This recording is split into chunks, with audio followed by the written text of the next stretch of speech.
Hey, Beast and Bible listeners, just a heads up, while this episode deals with some very interesting and even fun aspects of Halloween, there are some very real life and grown-up events and themes that are discussed, including real crimes and real violence. So please use discretion. Okay, here we go. I was one of those weird Christian kids who was allowed to trick-or-treat growing up, and my dad was a pastor. While we weren't allowed to dress up as anything devilish, we could embrace heroes such as He-Man, Batman, and Jedi Knights. We had some minimal decorations, not like that one house we all know about in our neighborhoods. You know that house, the one that sinks half their annual paycheck into transforming their modest suburban dwelling into a 15th century haunted Scottish castle with holographic ghosts and a working catapult that rains candy down upon eager children. I've never actually seen it that extreme, but now that I think about it, a candy catapult is really something Spirit Halloween should look into. I demand royalties if it becomes a thing. For us, the holiday was about facing the icy Minnesota wind as we met neighbors and pillaged their candy supply. In 1991, there was a massive blizzard on Halloween in our neck of the northern woods. Unfazed, we bundled up and trudged through the snow to compensate for all those who were too cold to venture out.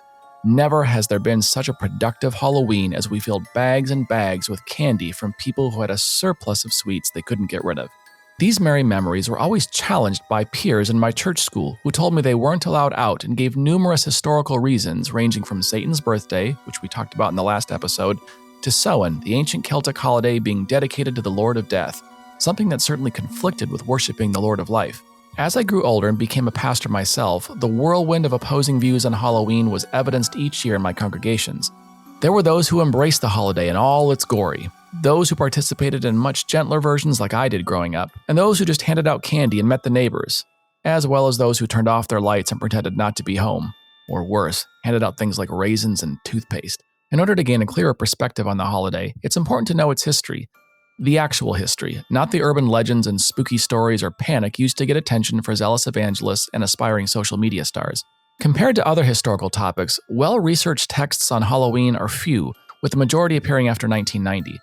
The digital landscape is littered with poorly researched blogs, memes, and bad history and theology posted all over the place.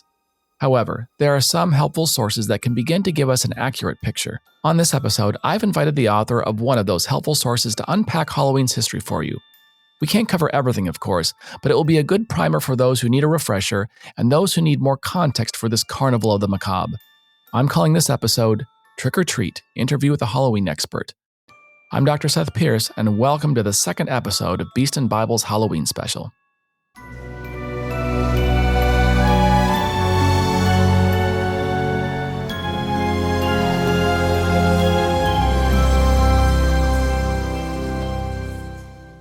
Lisa Morton is the author of several books, including Trick or Treat, A History of Halloween, and she's a 6-time winner of the Bram Stoker Award for her works of fiction. I am delighted she is able to be on Beast and Bible. Lisa, thank you so much for being on the podcast today. Oh, thank you, Seth, for having me. So let's get right to it. Did you celebrate Halloween growing up, and do you celebrate it as an adult? Yes and yes. I grew up in what I now think of as kind of the golden age of trick-or-treat. It was during the 60s. I was an LA native, so it was here in the beautiful suburbs of Los Angeles. And it was that magical time before urban legends took over with myths about poison candy. And you could go out on, you could go out on Halloween night either by yourself or with friends. You didn't have parents with you. And it left you between that and the fact that you were wearing a costume of some character that you loved. You felt very empowered. It was very magical to have that one night of the year where you as a kid could feel like you were more powerful than anyone else and that you had gained all of these amazing freedoms and were testing the boundaries for that one night. And as an adult, I have kind of flipped it around and I now love to do my own little miniature yard haunt. We bought a house that does a lot of Halloween celebrating. We're kind of the only house for blocks. We have so much fun doing it that we now have families who come to see us every year, and it's so fun to see them make their kids pose in our little graveyard for photos and so forth. So you're that house in the neighborhood that really goes all out. Our family just moved and we were walking around the neighborhoods and we found ours. I think every neighborhood has that one family, and usually they do Christmas is the same way. It's that house that just go 110% with everything. What's the hardest part about setting that up? Or is there anything, do you change it up each year, make it different? You kind of have your set thing that you do. We try to add new things every year. This year we bought an animatronic zombie figure, and so we'll be throwing him into the mix. But we try to find fun new things to do every year. We did manage to grab one of the 12-foot skeletons from Home Depot a couple of years ago, and that's fun. And what's funny is that our neighbors, even though none of them decorate for Halloween, they love our yard. We're lucky in that respect. And every year they come over and they look at it and they say, "Oh, we're going to do something next year," and then they never do. Okay. They've been intimidated by your extravaganza. So it was funny. So I remember growing up, and I grew up a pastor's kid, and so we still went out, but we had sort of restrictions. This is what you can wear, this is what you can't wear, and we're really here to get basically candy for your lunches, kind of stuff. Did you have any restrictions? Do you have anything favorite that you dressed up as, like superhero, clown? What was the popular costume when you were trick-or-treating? I always call myself that weird little girl who wanted to be a monster and not a princess. The other thing about growing up in the 60s was that it was also kind of the classic time for monsters, because Universal had syndicated their classic monster movies at the end of the 50s. It's a perfect night for mystery and horror. The air itself is filled with monsters.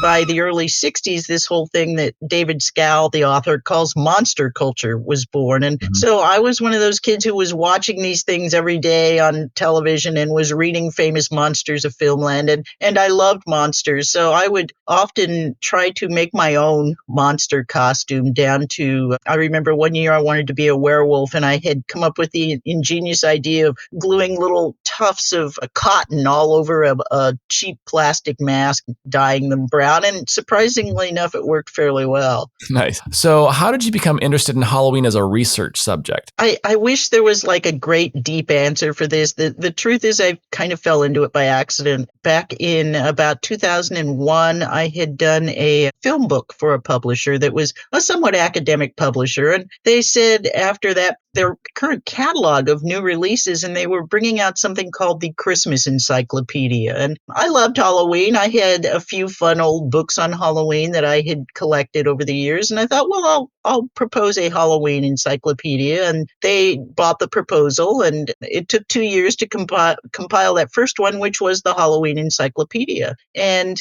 if I was not obsessed with Halloween before, I certainly was on the conclusion of that, because I think you cannot write an encyclopedic reference on anything without becoming somewhat obsessed with it. And the other thing is you amass so much information, and when you're working in that very strict encyclopedic reference format, you kind of end up thinking, gosh, I wish I could just tell the narrative history. So when the British company Reaction Books approached me about 10 years later and said, "Do you want to do that with us?" I said yes. And so my third Halloween history book, Trick or Treat: A History of Halloween, came from them in 2012. Okay. And, we've talked a little bit about this before, but when I started researching this, just because coming from a Christian culture, every year there's so much that shows up about Halloween, and whether it's a moral panic or whether it's people arguing for why it's a good thing to participate, whatever. I was really surprised at the lack of actual substantial history books. I mean, I grew up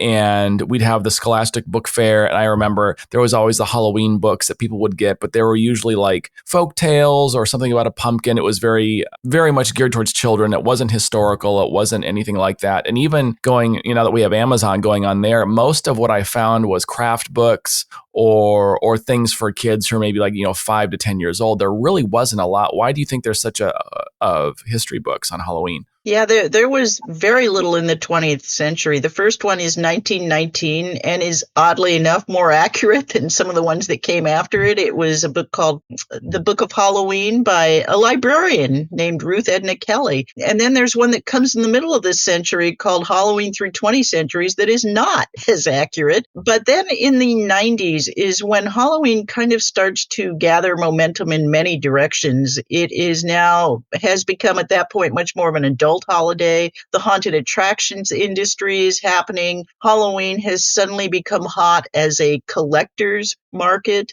And out of that, one of the things that we see is an interest in the history of the holiday. And the first person who really wrote accurately and authoritatively about it was an East Coast writer named Leslie Bannatyne. And I think her book, Halloween, An American History and American Holiday, came out in 1990. And so at that point, it kind of becomes much more established as a field of study and a pop culture phenomenon. It goes on from there. And now, of course, there have been a number of good books written on the history of it. So in your process, what was the hardest part about your research on this holiday? When I was writing the encyclopedia, it was before really everything was digitized. So at that point, it was many, many trips to libraries. And it was a fun treasure hunt because it was the kind of thing where I would start with one, usually a 19th century folklore source, and I would see what they had on the holiday. And then I would break that down and I would find what their sources were. And you just kind of kept going back in this trail. It was interesting that even in the 19th century sources, how often mistakes were made in regards to the holiday. Back then, of course, you often just worked from memory. So you would remember a favorite quote and you would say, and it's ascribed to the poet. And it was often wrong because they were just working from memory. When I would fact check all of these things I'm finding in these old folklore resources, it was amazing how often I found they had the right quote, but the wrong attribution on it. So it was actually really fun. And then by the time we got to Trick or Treat, everything was digitized, and that made many aspects of it easier. Oh, yeah.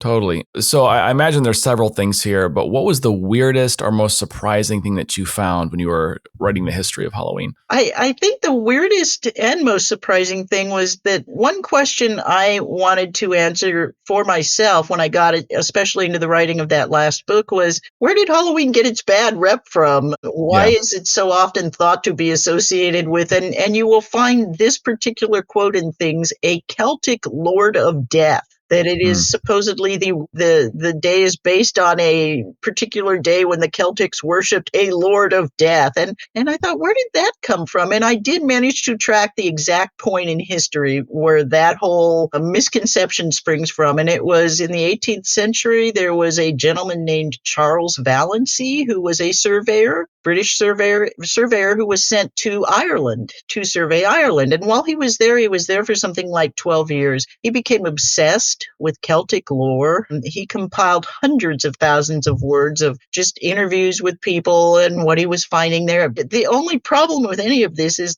essentially a fool. He was denounced by every single major historian of the day and all of his writing peers. And I think one of them was famous for saying something like he's written more gibberish than any man of his day. And so he would just arbitrarily take established facts and say, oh, no, here's what it really is. And he was obsessed with this idea that was in vogue at the time among historians of tracing deity names back through history and trying to find some Indo-European root for them. And so he decided that Samhain, which was the established name of the Celtic New Year's festival, which Halloween owes a tremendous debt to, was actually the name of an Indian deity.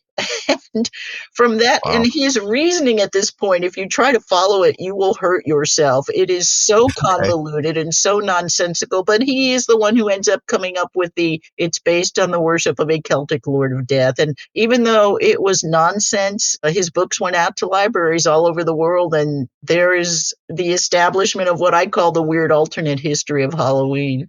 That's fascinating. And that's one of the reasons I'm so grateful that you're on here, because, every year there's all these, whether it's Facebook or Reddit or Instagram or whatever, social media in general, even before social media or digital social media, there was all these stories that swirl around, and they're very, when you try to pin them down, it's very nebulous. It's very slippery. Like, where are you getting this? Where is this from? And what I thought was interesting, and I'll ask you kind of to walk us through a very, I know it's a lot of history to cover in one podcast, but kind of a brief overview of the history of Halloween. But one thing I found was fascinating is I was starting to do research on this. The Druids tend to be sort of the people that we like to pin everything on. They're kind of up there with the Illuminati for many Protestants, the Jesuits, the Freemasons, whoever it is. And we don't have anything from them. They were an oral culture.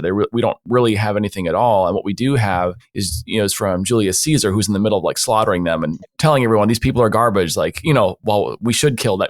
This colonization kind of narrative. And one thing I've wondered, and maybe, we haven't talked about this question, so I hope this is okay springing on you. I've seen a few 9th, 10th century Irish folklore talking about different ideas. And one thing I have wondered is because of the colonization, because of Rome, because of the very few histories we have about the ancient Celts, which are not written by the Celts, have they sort of internalized narratives from the Roman colonizer? And my parents lived in Ireland for a year. Irish are associated with great storytelling. Did that just kind of fit okay, we're just going to run with this mythic narrative, and really it's not something that we can claim as factual? Yeah, that is certainly very open to debate indeed. The lore that it was transcribed by those early missionaries to Ireland, and you're right, it is almost all that we have from the Celts, aside from some archaeological evidence. And again, with that, you have to kind of think, well, maybe it's this, but we don't really know for sure.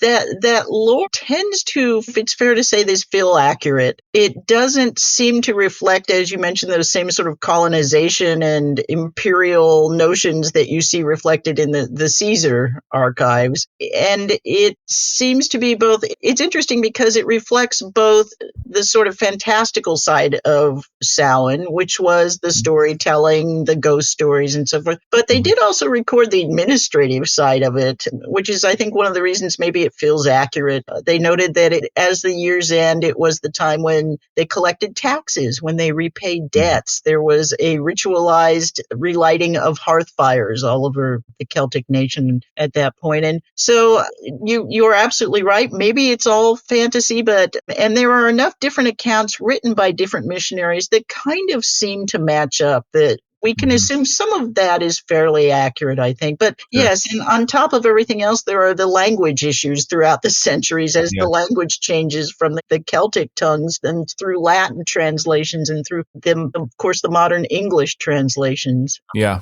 no, it's so let's, as far as we're able, without going too technical, can you walk us through a basic history of Halloween through like the mid 20th century? Yeah, the Cliff's Notes version will be that I should mention right off the bat that there are kind of two camps on the origin of Halloween. There is the one that thinks it owes almost everything to All Saints' Day, the Catholic celebration on November 1st. I am actually part of the other camp, which believes that it owes it to Samhain, that All Saints' Day was probably somewhat instituted to co-opt Samhain, because back at the time that we're talking about, in the first millennium of the Catholic Church, they had a very distinct doctrine of trying to co-opt these existing celebrations and temples and deities rather than trying to stamp them out. They'd had way more success with that. And it is interesting that the original date of All Saints' Day was May 18th, or at least the day they celebrated saints. And it isn't until, I think it's something like the 7th century, something like that, that we get it moved to November 1st. And it seems to tie in with the same time that their missionaries were moving into Ireland. So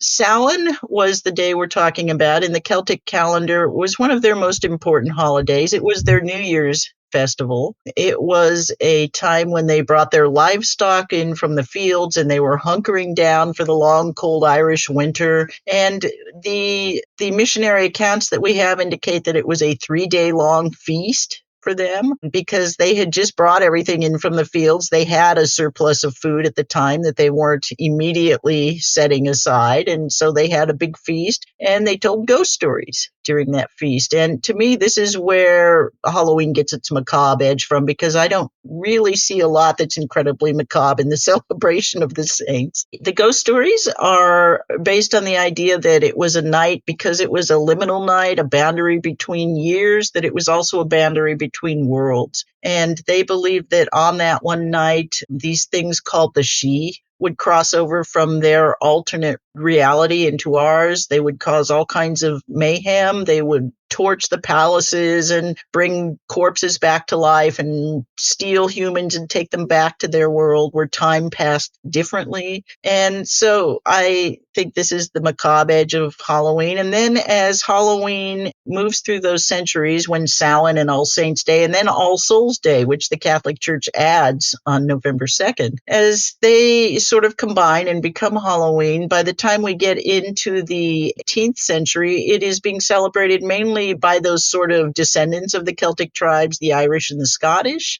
It was stamped out literally in actual Great Britain, in England, because of fights with the Catholic Church. And the Church of England at one point banned all of the major church celebrations, including All Saints' Day. So that's why it was very confined to just Ireland and Scotland. And we have, from the 18th century, a fantastic description of how they celebrated it by the poet Robert Burns. And so it's a beautiful poem. It's very long. It's very detailed. And it was mainly a night for a gathering of mostly young people who would play fortune-telling games. And the fortune-telling games were designed to reveal who they would end up marrying, because that was a central thought back then in everyone's mind, and how their future would go. And they would drink and they would dance, and it sounds like a great time. And then in the 1840s, we get famine hitting the British Isles, and a lot of the Scottish and Irish people are coming to America, and they're bringing Halloween with them.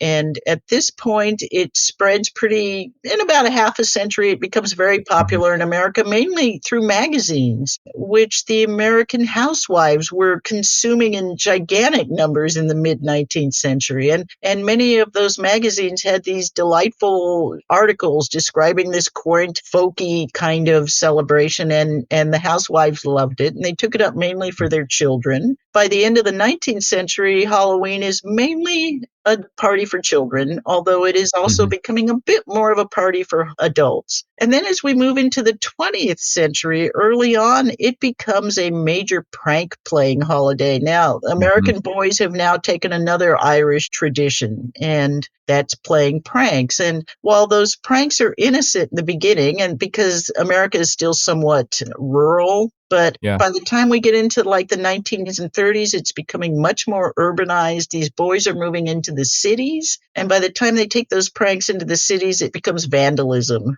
And by the time you get to the 30s, cities are experiencing millions of dollars worth of damage every year. And many of them are considering banning the holiday. Fortunately, a few of them get the better idea of buying these kids off. They actually, many of the cities produce these little pamphlets that they send out to homeowners that suggest things called house-to-house parties, because it is the Great Depression. A lot of people don't have money to throw a big party for these kids, but if a bunch of the houses in a neighborhood get together, they can afford to give the kids a little costume, something very simple, give the kids some treats, some games, a little haunted attraction set up in the basement. That, of course, ends up leading to trick or treat. And so that takes us into the mid-20th century, and kind of from there on, it becomes much more the modern holiday that we know now. That's a great summary. Thank you. One thing I enjoyed with your book and Skull's book and a couple others is seeing some of the magazines where it's sort of, you get the sense like this is what we would call, it's trending now. This is the trendy thing to do, is to have this sort of Halloween harvest party here so you can make treats. I mean, right now, if going on, TikTok or Instagram, they've got, or Pinterest, they've got all the, every holiday they have all the latest, bougie treats you can make for your kids or your party. And it's kind of the same thing, it's trending. So people are jumping on and trying to make these events. And then, the pranks get out of control. And so why not just like give them a treat so we can avoid the tricks kind of a thing and all the damage. And then after, can you talk a little bit about World War I and II, and then post-war, Disney kind of gets involved. And there's this really popular cartoon. I remember seeing it as a kid, and the 50s and 60s were not my era. I'm a kid of the 80s. So we'll get there in a minute. But there's a Disney cartoon that talks about trick or treat that kind of really solidifies the ritual of trick or treat. Could you talk a little bit about? Yeah, trick or treat took a little while to get established because World War II got in the way. 1939 was the kind of the year that many of us date the real birth of trick or treat from, because that was the first year that we see mention of it in a national magazine in an article called A Victim of the Window Soaping Brigade. And it actually details how to throw a party for these kids, how to make the pop popcorn balls and the donuts and put out the cider. And it uses the phrase trick or treat. There actually were. So this is when we kind of specifically see it all tied together. But then the war comes along and sugar is very hard to get. Things even like certain fabrics, nylon and so forth, are hard to get. So it goes on a bit of a hiatus until the war is over. And then it comes back strong. And that 1952 cartoon Trick or Treat. Trick or treat, trick or treat, trick or treat for Halloween. Featuring Donald Duck and his nephews and a witch is certainly one of the things that propelled it in the early 50s. Retailing propelled it because candy and costume companies came along and said, hey, Mom, you don't have to spend all day or all week doing this. We're going to do it for you. And hey, wouldn't the kids rather have chocolate and be Superman anyways? And television helps to propel it as well. I think it's like 3, something like that, when you can see an episode of the popular sitcom The Adventures of Ozzie and Harriet. And there's a Trick or Treat episode. And you can find that, I think, on YouTube. And it's fascinating to watch because you look at it and you're like, that's kind of trick or treat, but not really the way we still do it. So you can see that being one of the early evolutions in that ritual's history. That's awesome. That's so helpful to get, because again, in all the theories that fly around every year, it's nice to kind of have that all laid out. One, kind of revisiting this question, we've talked about it already a little bit, but are there any other common misconceptions about the origin of Halloween or any of the Halloween traditions involving, trick-or-treating, jack-o'-lanterns, anything else that you can think of that people tend to get wrong? Oh, many things. I mean, the whole reason for trick-or-treat is one of the things I hear most often. And I mean, I even see major websites and so forth that will say things like trick-or-treat dates back to an ancient druid. No, it doesn't.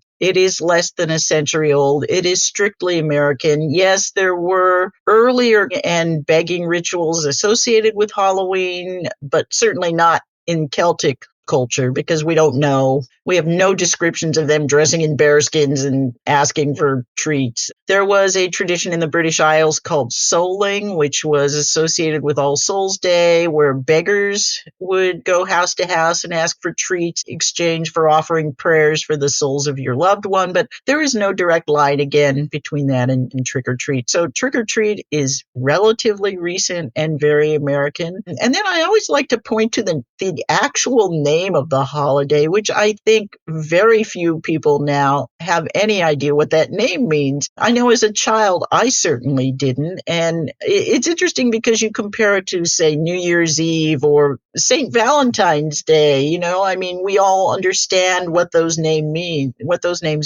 And with Halloween, it's always interesting to break that down for people and watch them go, oh, I had no idea. With Hallow, of course, being an old archaic name for the saints, and Eid being an abbreviation of evening. So it was the evening before All Saints Day. And then, of course, with trick or treat, we get into the whole mythology, as I mentioned earlier, of poisoned and tampered candy and treats, and where there is virtually nothing to support the notion that anonymous psychos are out there messing up your kids' treats on the night. And yet it spread so much that it put a serious damper on trick or treat and kind of forced it, I think, to go into a much more regionalized practice. It now seems like it is confined to very specific neighborhoods, and people will bus their kids into those neighborhoods or go to a trunk or treat or a shopping mall or a zoo or something. And it's not just this sort of widespread thing that it once was. Thank you. That's brilliant. And those are some of the things that were definitely on my list to talk about. And as we're mentioning, and you kind of alluded to this before, as we're getting into the later 20th century, everything is kind of a kid's holiday. It's very innocent. It's not controversial. And then we get the late 70s and 1980s. And this last season on my podcast, we talked about the satanic panic of the 80s with Dr. Joseph Laycock from Texas State University and went through that. So listeners to the podcast will be somewhat familiar. One thing that was interesting this last year, the college I was teaching at had a harvest party, and there was a costume party, and there was sort of a fun house experience that got a little bit of warmth from some people because it felt like it was too close to Halloween for a small Christian campus. But what's fascinating is one of the people working on the yearbook pointed out that in the 50s, 60s, early 70s, they had full-fledged Halloween parties on campus and nobody thought anything about it. But now that we're post 70s, 80s, 90s, it's controversial. So what happened during this time to make Halloween the bane of existence, particularly among evangelicals? I can hear the shrieks and howls haunting the air as I have to end the first part of our interview here, but I want to give time to process several things before we look at the dark turn of the holiday. For some Protestants, the linking to a Catholic holiday that retains remnants of pre-Christian religion feels like a theologically suspect thing to engage in. For other Christian groups like Seventh-day Adventists that don't believe in an immortal soul, ghost stories or any festival, even one simply acknowledging those who have died in the previous year, which isn't a bad thing for those grieving and left behind, seems to flirt with spiritualism, something we covered last season, and something to think about. Second, history is a complex web of threads that aren't easily separated.